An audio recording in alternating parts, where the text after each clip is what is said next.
नमस्कार. 8 नोव्हेंबर हा दिवस अवघ्या महाराष्ट्रासाठी खूप खूप महत्त्वाचा असतो, कारण तो आपल्या लाडक्या पु ल देशपांडे अर्थात भाईंचा जन्मदिवस अर्थात जयंती दिवस. भाईंनी महाराष्ट्राला काय दिलं, मराठी माणसाला काय दिलं, याचं मोजमाप करणं खूप अवघड आहे. मुळात इतकी बहुमुखी प्रतिभा म्हणजे केवळ एक साहित्यिक असं भाईंचं वर्णन करताच येत नाही. साहित्य, संगीत, संस्कृती या सगळ्याच क्षेत्रांमध्ये त्यांनी किती लीलया वावर केलेला आहे.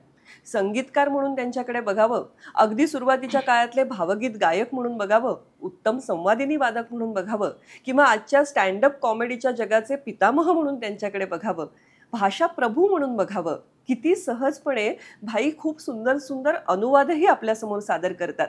आणि हे सगळं करत असताना खरं तर जगण्यावर प्रेम करायला शिकवतात आणि किती साहित्यिकांना, किती कलाकृतींना आपल्यासमोर नव्याने घेऊन येतात, आपली त्यांची ओळख करून देतात. म्हणजे बाभ बोरकर असतील, चित्रम खानोलकर असतील, या सगळ्यांची आपल्याला खऱ्या अर्थाने ओळख झाली ती भाईंच्याच माध्यमातून. असं किती काय काय सांगता येण्यासारखं आहे. पण मला ना एक प्रसंग आठवतो आहे. हा मला वाटतं एक विलक्षण असं उदाहरण आहे की भाईंचं साहित्य आपल्या आयुष्यात काय करतं. एक मराठी सैनिक होता, सीमेवरती लढण्यासाठी गेला होता आणि अतिशय थंडीचा कडाका होता. त्याच्याकडे पुरेसे लोकरीचे कपडे सुद्धा नव्हते, जवळचं इंधन संपत आलं होतं आणि अशा सगळ्या बिकट परिस्थितीमध्ये घरापासून इतक्या दूर असताना कुठेतरी जगण्याची इच्छा सुद्धा आता मंदावायला लागली होती. अशा वेळेस काय करावं नाईलाज म्हणून त्यांनी बरोबर दिवाळी अंक आणले होते वाचनासाठी. इंधन अपुरं पडतंय म्हटल्यावरती शेवटी त्यांनी त्या दिवाळी अंकाची पानं इंधन म्हणून वापरायला सुरुवात केली. एक एक पान फाडून तो शेकोटीत टाकत होता आणि ते टाकता टाकता सहजच त्यावरती काय लिहिलंय यावरूनही नजर फिरत होती. त्याच्या वाचनात पुलंचा त्या वर्षीच्या दिवाळी अंकात आलेला माझे खाद्य जीवन हा लेख आला. तो लेख वाचता वाचता तो पान फाडायचं विसरून गेला. त्यांनी शेकोटीत काहीही फाडून टाकलं नाही, उलट तो वाचतच राहिला आणि त्या शब्दांनीच जणू काही त्याला ऊब मिळाली. त्यानंतर त्याची ती जी काय अतिशय अवघड अशी संध्याकाळ किंवा रात्र होती ती त्यांनी पार पाडली, पुन्हा जगण्याची उमेद मिळवली आणि महाराष्ट्रात परत आल्यानंतर त्यांनी भाईंना एक पत्र लिहिलं. त्यामध्ये त्यांनी लिहिलं होतं की त्या रात्री तुमच्या त्या शब्दांनी, तुमच्या माझे खाद्य जीवन हा लेख वाचल्यानंतर जी उमेद मिळाली तेव्हा असं मनात वाटून गेलं की हे तुम्ही किती छान लिहिलं आहे. हे जे काही आहे ना ते मी अनुभवलेलं आहे आणि हे पुन्हा अनुभवण्यासाठी, हे सगळे पदार्थ पुन्हा एकदा तरी चाखून बघण्यासाठी मला अजून थोडं जगायचंय. मला वाटतं भाईंचे शब्द आपल्यासाठी हेच करतात.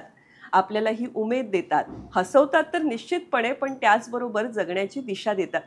पुलंच्या साहित्याच्या सहवासात आपण तर नेहमीच असतो, पण जी मंडळी प्रत्यक्षात पुलंच्या सहवासात राहिली आहेत त्यांना किती आनंद मिळाला असेल आणि त्यांच्याकडे आठवणींचा, अनुभवांचा केवढा ठेवा असेल, हो ना? आणि म्हणूनच आज भाईंच्या या जयंती दिवसानिमित्त आपण एका खास पॉडकास्टचं आयोजन केलेलं आहे. त्यामध्ये आपल्याबरोबर सहभागी आहेत त्यांचे पुतणे जयंत देशपांडे आणि त्यांच्या पत्नी दीपा देशपांडे. नमस्कार. नमस्कार. खूप मनपूर्वक स्वागत दोघांचंही.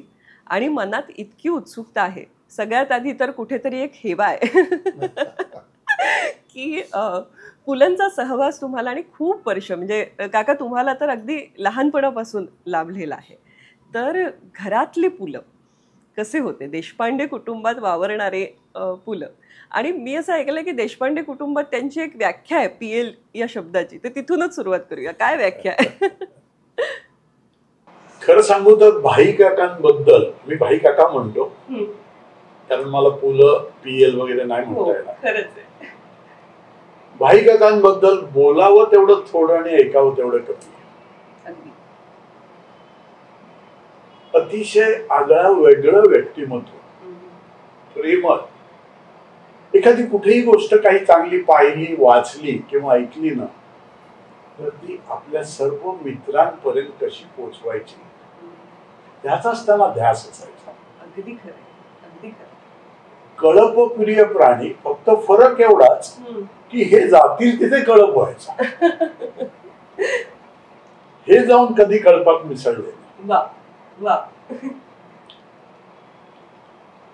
अनेक गोष्टी त्यांच्याबद्दल सांगण्याबद्दल आता तुम्ही जे काही एकंदरीत त्या जवानाचं बोललात माझ्या डोळ्यात खरंच पाणी येत होतं. हा माणूस खरंच सर्व गुण संपन्न होता आणि कुठेही मीपणा नव्हता. तुम्ही आता जे म्हणालात ना की ह्या स्वभावामुळे आमची काकी मस्करीने नेहमी म्हणायची की PL स्टँड्स फॉर प्लीज लिसन. आणि ती कित्येक वेळेला मात्र बाई अरे इतर जण आहेत त्यांना पण जरा बोलून दे असं फार गोड शब्दात ती सांगायची आणि इतरांना बोलते. पण भाईकाका ही फार सुंदर म्हणजे तुम्हाला एक कल्पना आहेच की अशा एखाद्या सेलिब्रिटी बरोबर समोर काही माणसं बसली ना तर काही जणांना ना मिमी करायची एक हे असते. आपलं काय मग पुढे पुढे आपलं घोडं पुढे दौडायचं आणि काही जणांना बोलायला पाहिजे असतं पण त्यांना बोलता येत नाही. भिडस्तपणा असतो. भाईकाका तो बरोबर हेरायचे आणि तो हेरून बाकीच्यांना थांबून ए तुला काहीतरी सांगायचं तू बोलणार आहे अशा पद्धतीने भाईकाकांनी ना खरंच आणि प्रत्येकाची म्हणजे सगळ्या मित्रांची म्हणा अनेक गोष्टी आईची बाबतीत म्हणजे भावाच्या बाबतीत आमच्या घरात खूप खरंच आहे. म्हणजे तुम्ही आता म्हणालात तसं की इतके सगळे गुण आणि त्याचा इतका सुंदर एक संतुलन बॅलन्स म्हणूया तो एका व्यक्तीत असणं खरंच अवघड. ही दैवी देणगी आहे. माझ्या मते ही दैवी देणगी लता मंगेशकर पु ल देशपांडे किंवा गदी मार्केकर ही मंडळी ही खरं देवानेच नक्षत्रांची देणी आहे. त्याच्यामुळे त्यांच्या गुणांबद्दल आपण बोलणं फार कठीण आहे. खूप खूप कठीण आहे.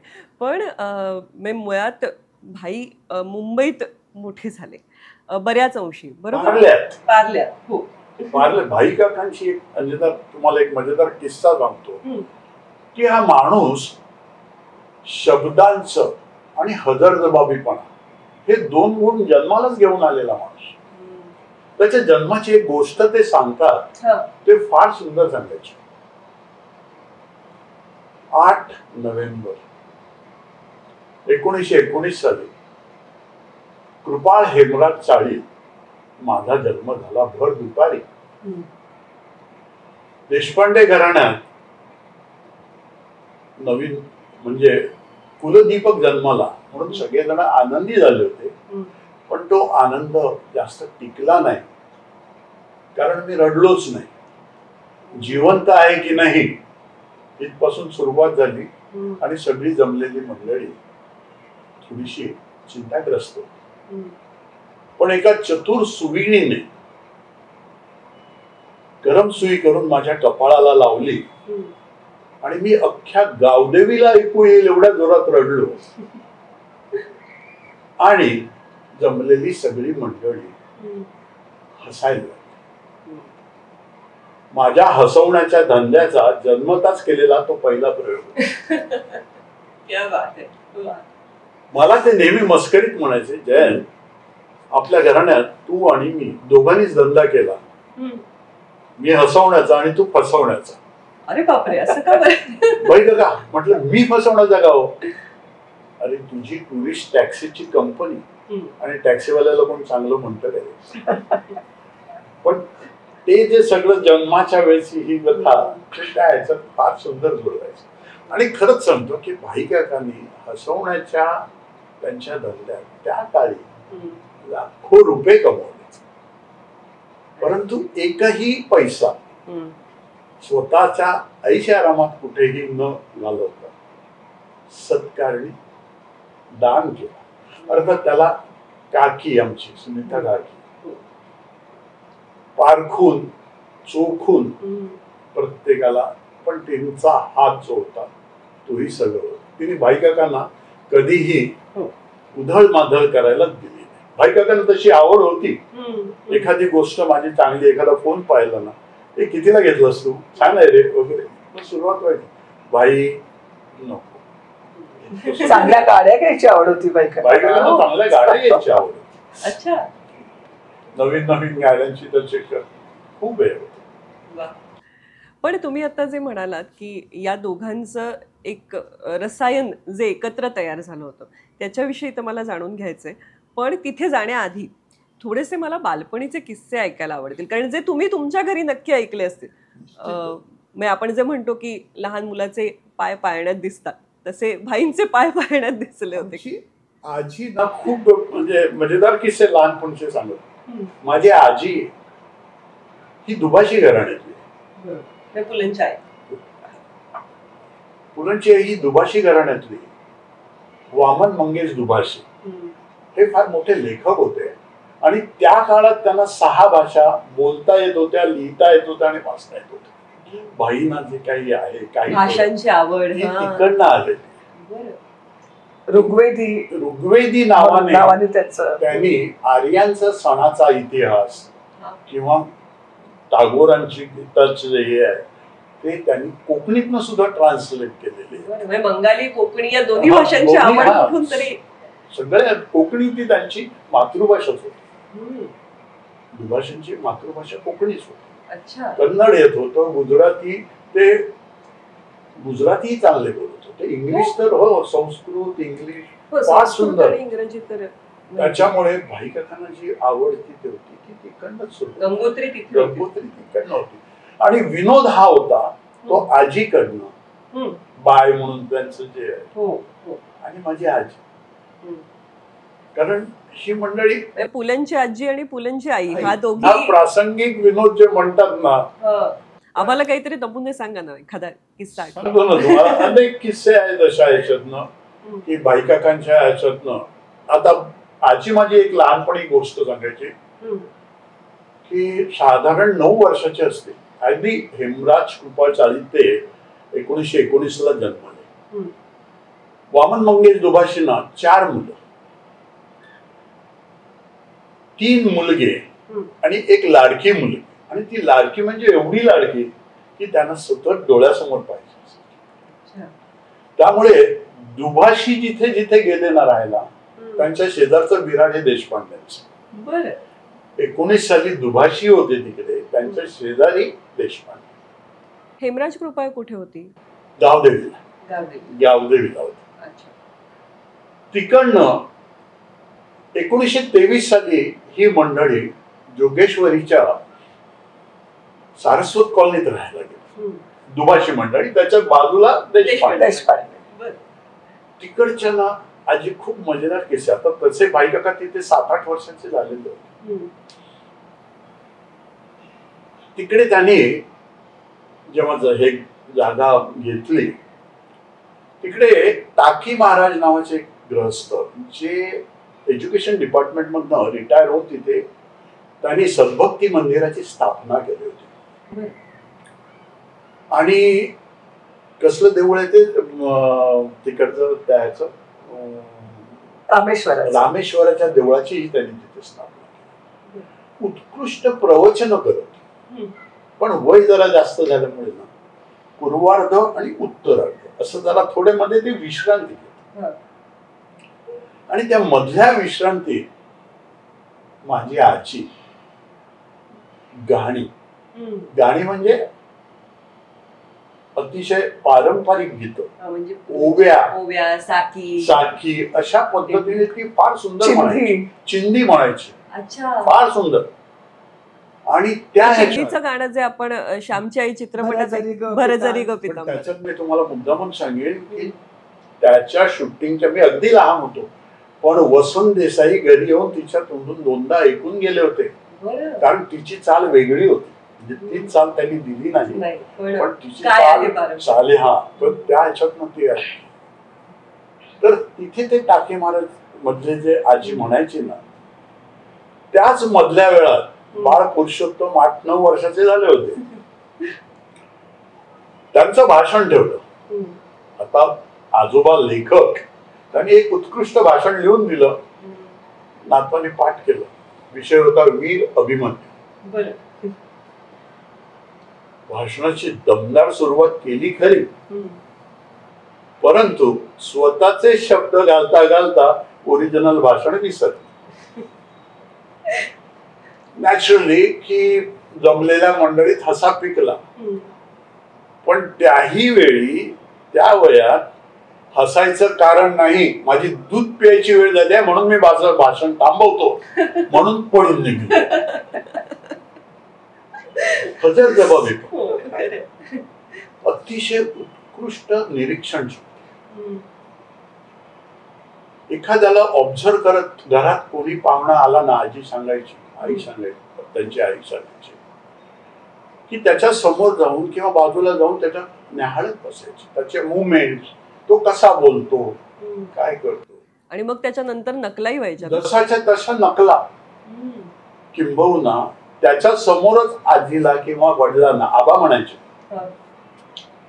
प्रश्न विचारायचे की ह्याच्या कानावर एवढे केस कसे गाई, किंवा एखादा काळा असेल तर हा कोळशासारखा आहे ना किंवा वगैरे अशा पद्धतीने. आणि अशा वेळेला पंचायत व्हायची. त्यामुळे वडिलांनी आणि आई दोघांनी सांगितलं होतं की पाहुण्यांसमोर तू कसलेही प्रश्न विचारायचे नाहीस. पाहुणे गेल्यानंतर तू पाहिजे ते प्रश्न विचार, आम्ही तुझ्या शंकांचं निरसन करू. एकदा असाच एक पाहुणा आला आणि तो होता चकणा. आणि स्वारी समोर येऊन बसली, धोक्याची घंटा वाजली आणि वडिलांनी काय सांगितलं की बाळ पुरुषोत्तम, बाई अरे तू खेळायला जा. बाईला आनंद झाला खेळायला पाठवल्याबद्दलचा, पण जाताना वडिलांना सांगून गेले की ह्यांचे डोळे कसे हे मी ते गेल्यावर तुम्हाला विचारीन ना. त्यांच्या समोरच सांगून निघून गेले. काही काकांच्या बाबतीतल्या अशा अनेक कथा आहेत. त्यांच्या मुंजीत काहीतरी घडलं होतं ना. मुंजीत त्यांची मुंज नरसोबाची वाडी होती ते झाली. आणि तिकडे ज्या ब्राह्मणाने ती केली ना, ते आजी सांगायची आमची की जशीच्या तशी त्याची नक्कल पाऊण तास तो मुलगा करत होता. त्यांनी त्याची नक्कल म्हणजे कुठेही त्याच्या ह्याच्यात हे नव्हतं, इतकी सुंदर त्याची नक्कल जशी जशी करून दाखवली. आणि निरीक्षण शक्ती म्हणजे ते स्वतःला ना नट किंवा हे म्हणण्यापेक्षा खेळिया म्हणून घ्यायला खूप त्यांना आवडायचं. ते म्हणायचे मला खेळिया म्हणा. मला त्यांच्या हाका मारण्याच्या ह्याच्यात सुद्धा एक मजेदार किस्सा सांगतो तुम्हाला की त्यांना आजोळचं नाव हे बाबुल होतं. पण ते कोणी दुसऱ्यांनी म्हटलं ना तर त्यांना आवडत नव्हतं. तो हक्क फक्त त्यांच्या आजोळी दिलेला होता, मामानी, आजीनी, आईनी. बाबुल. बाबुल कसं काय माहित? त्यांच्या कारवारी ह्याच्यात बाबुल म्हणजे लहान मुलगा. अच्छा, बरं. हा म्हणून बाबुल आहे. कारण आमच्याकडे भाई काका घरी येणार ही साधारण सगळीकडे आम्ही दगाट म्हणतो कोकणीत त्याला, ते पिटलेलं असायचं आजीनी आमच्या. त्यामुळे प्रत्येक जण मामा येऊन आयलो रे बाबुल, बाबुल आयलो गो, असे हे प्रत्येक जण विचारून त्या ह्याच्यात. पण त्या ह्याच्यात त्यांना खूप आवडायचं ते बाबुल म्हटलेलं. थोड्या पुढच्या काळात जेव्हा बऱ्यापैकी समजुतीचं वय असेल आणि पार्ल्यात छान सभा व्हायच्या, त्यावेळेस खूप मोठे मोठे वक्ते यायचे, त्यांना ऐकायला गेल्यानंतर पण मला वाटतं कुठल्या तरी एका सभेत तसे हे किस्से खूप छान आहेत. 1929 साली म्हणजे 23 साली ते जोगेश्वरी, तुम्हाला सालही आठवते. 29 साली दुभाषी मंडळी अजमल रोडवर राहायला पार्ल्यात, म्हणजे जोगेश्वरीतून पार्ल्यात अजमल रोड पार्ला जे बाईंचं 5 अजमल रोड हे पहिलं जे पुस्तक त्यांची सगळी तिकडे ते आहे. नॅचरली शेजारीच देशपांड्यांचं घर आलं. त्र्यंबक सदर, दुभाषी निवास आणि त्र्यंबक सदर. त्र्यंबक माझ्या पणजोबांचं. बरं. ही मंडळी जेव्हा इथे राहायला आली तेव्हा पार्ल्यात कुठेही नाट्यगृह नव्हतं, सिनेमागृह नव्हतं. भाई काका फार सुंदर सांगतात त्याच्यात की टिळक गेले होते आणि त्यांच्या आठवणीसाठी 2 संस्था पार्ल्यात सुरू केल्या होत्या. एक पार्लेटेट विद्यालय आणि एक टिळक मंदिर. टिळक मंदिरात निरनिराळे दिग्गज नेते, त्यावेळेला स्वातंत्र्यपूर्वीचा काळ होता, ते सगळे तिकडे येऊन भाषण करत होते. संध्याकाळी टिळकांचं मंदिर असणारं गाव असं पार्ल्याला टिळकांचं मंदिर असलेलं गाव.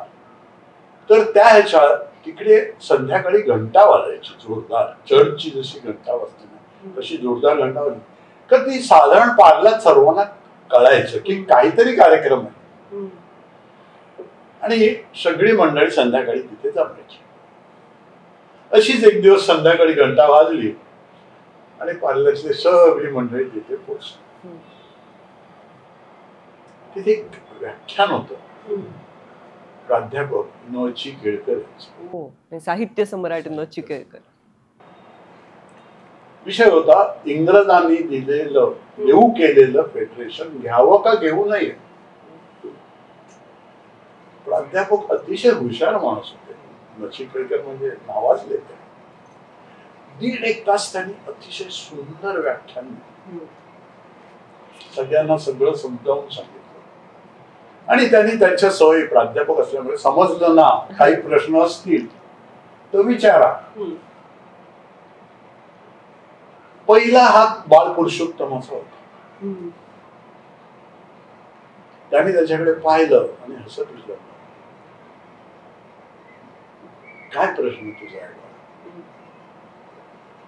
आणि जोरदार विचारलं की तुम्ही मगाशी सांगितलं की इंग्रजांनी देऊ केलेलं फेडरेशन स्वीकारू नये पण ते राबवावं, याचा अर्थ मला कळला. नची केळकरांनी परत त्याची उंची एकंदरीत सगळं पाहिलं आणि त्यांना थोडं हसू आलं.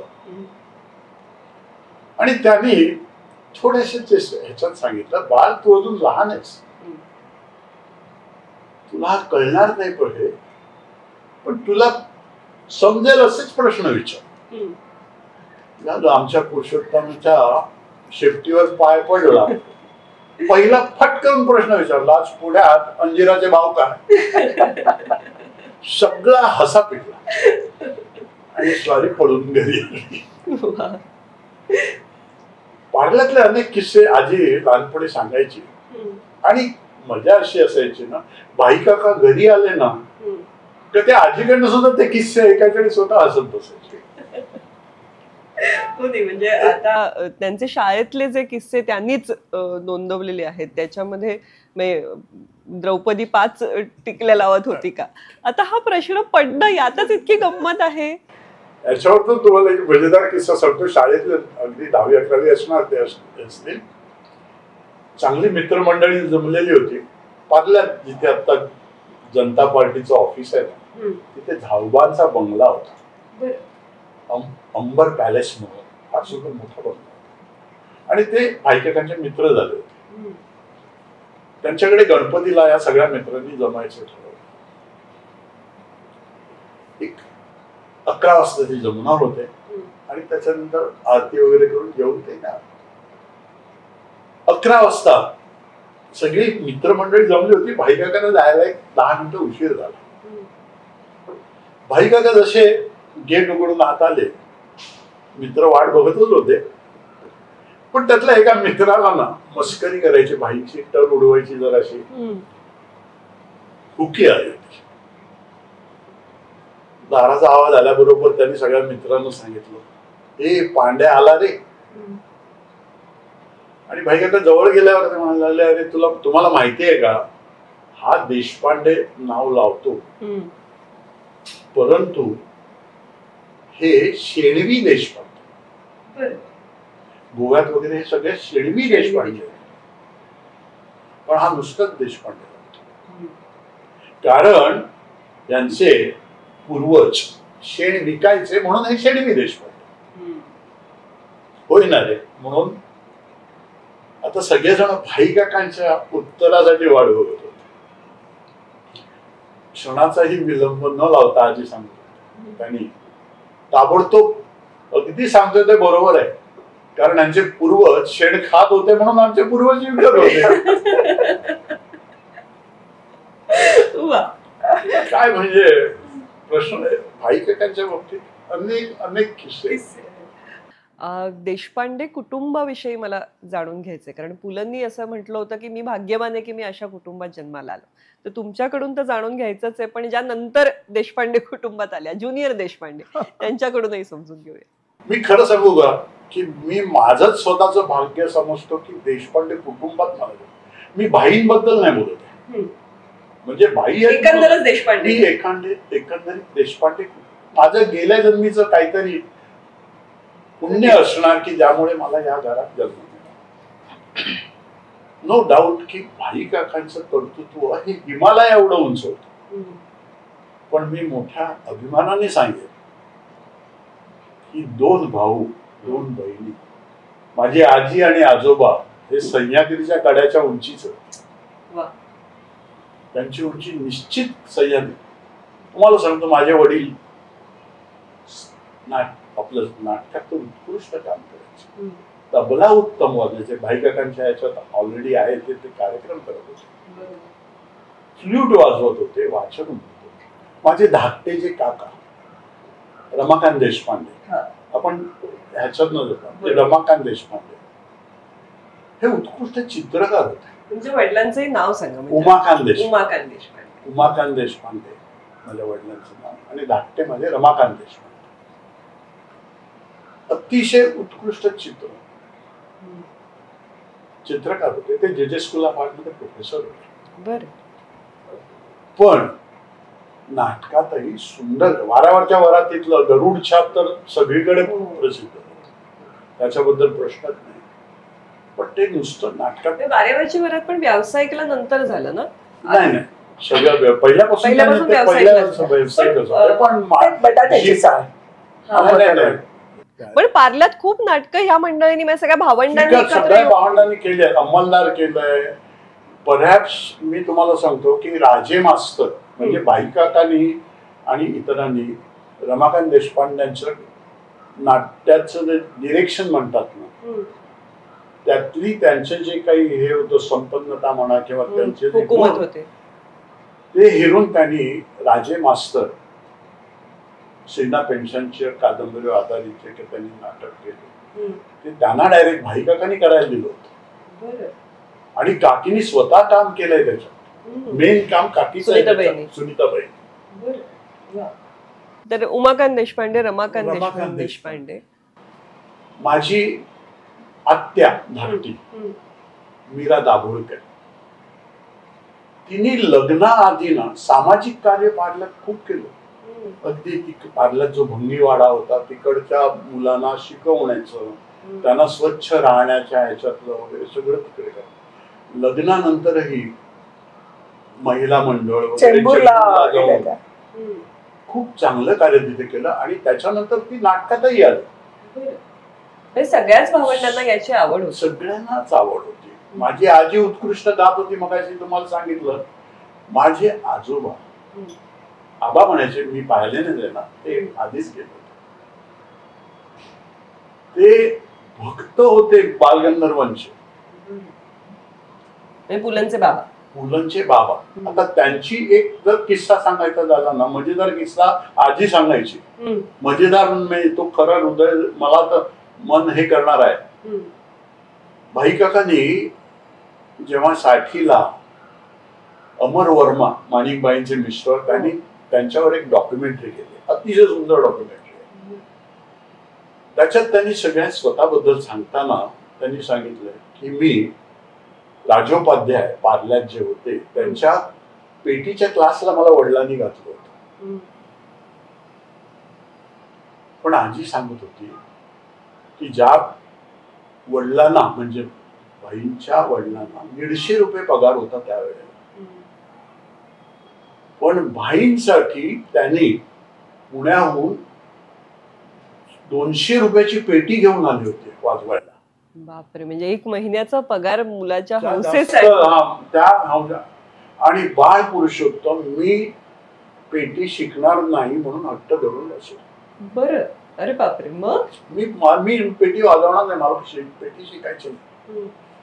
वडिलांनी आयुष्यात पहिल्यांदा 2 फटके मारले आणि शेवटचे की हे तुला करायलाच पाहिजे. आणि आजीला सांगितलं की ह्याच्यातच तो फार पुढे येईल, त्यांनी हेरलं असणार, त्यांच्या लक्षात आलं असेल, ह्याच्यातच तो पुढे येईल, या कलेने, या सर्व गुणाने त्याला जगात निरनिराळ्या ठिकाणी मान मिळेल, सन्मान मिळतील. आणि पुढचं वाक्य ते म्हणाले की हे सगळं तू याची डोळा बघशील, मला काही बघता येणार नाही. ते उत्कृष्ट ज्योतिषी होते. पंचक्रोशीतली ती जी सगळी मंडळी होती ती त्यांच्याकडे खरंच काटा कुटुंबाच्या सगळं ह्याच्यातनं जन्मतारीख आणि वेळ घेऊन यायची. त्यांनी केलेल्या पत्रिका आणि ते पुस्तक आज दीपाने अजूनही जपून ठेवलेलं आहे. आणि ते अतिशय रसिक.